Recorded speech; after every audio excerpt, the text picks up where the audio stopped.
Hello दोस्तों, नमस्कार। आप सभी का स्वागत है।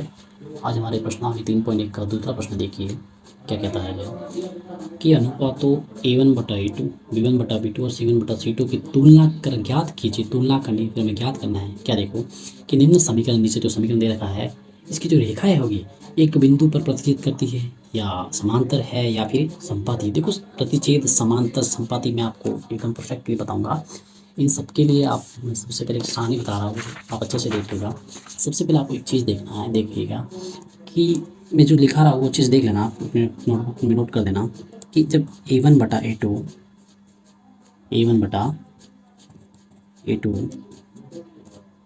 b1/b2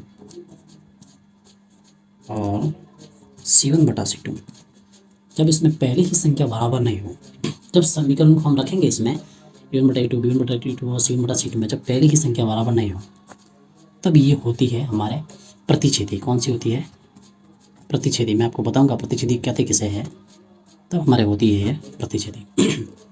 ये टाइप स्टेप नंबर फर्स्ट है। ऐसे 3 स्टेप होते हैं। सेकंड स्टेप देखिए, सेम ऐसा ही। जब a1/a2,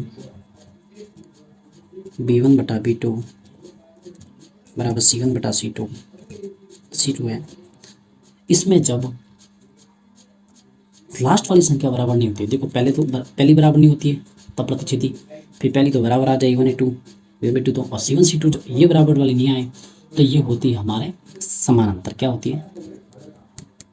समानांतर। समानांतर रेखा है, ये प्रतिच्छेदी रेखा है। अब लास्ट स्टेप देखिए इसका थर्ड, a1/a2, b1/b2 और c1/c2, जब हमारे तीनों ही बराबर आ जाए तो समानांतर नहीं होती है। हमेशा ध्यान रखना, ये हमेशा संपाती होती है। अधिकतर बच्चे यही गलती करते हैं, जब तीनों बराबर आ जाती है तो वो क्या लिखते हैं? समानांतर रेखा। भाई समानांतर नहीं होती है, वो भी संपाती होती है।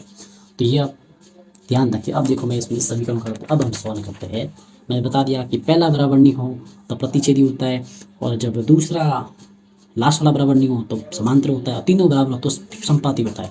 अब देखो इसको करते हैं आगे, a1/a2, b1/b2 और c1/c2। हाँ, देखो इसमें a1 a2 है क्या? ये हमारे a1 नीचे वाला, a2, b1 कितना -4, b2 कितना 6, c1 कितना 8, c2 कितना -9। तो ये ऊपर नीचे वाला है, इस तरह से होता है। तो देख रख लो इसमें सीधा, a1 कितना 5, मैं रख रहा हूँ, देखते जाना। a2 7, बराबर का बराबर लगा दो। b1 कितना -4। एक बार आप सेम इसकी वैल्यू कैसे कैसे इसमें रखेंगे, 8 और -9, देख लो भाई। हाँ, ये हमें काटनी भी होती है। अगर कुछ संख्या जैसे कि हमने बताया कि 2 से कट रही है कि 2/3 आएगा, बाकी ये नहीं कटेगी 2 से, ना 3 से, किसी से, क्योंकि ये भाज्य संख्या। तो पहली संख्या बराबर नहीं आएगी। और कैसे आएगी? इसमें माइनस है, उसमें कभी कहीं है ही नहीं, तो पहली संख्या बराबर नहीं होती है। तो मैंने आपको बताया कि ये प्रतिच्छेदी रेखाएं होती है। क्या होती है? ये प्रतिच्छेदी रेखा। अब देखो प्रतिच्छेदी रेखा का मतलब क्या रहा।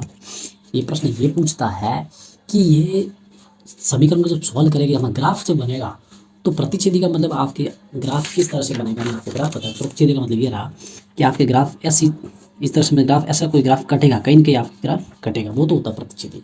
दूसरा ये रहा कि आपके संपाती कैसे होते हैं, जैसे आपके ग्राफ, इसमें कोई ऐसी लाइन है जैसे 2 लाइनें बराबर जा रही है, ना ही कभी कट रही है, तो आपके वो आपके समानांतर होगी। और संपाती में क्या होता है कि जैसे इस तरह से ग्राफ है, और आपके लाइन, एक लाइन पे दूसरी लाइन आए, तो वो आपके संपाती हो जाती है। तो ये हमारा अभी वाली लाइन क्या आई, हमें अभी वाली हमारे प्रतिच्छेदी दिखाई। ये आपका कंप्लीट।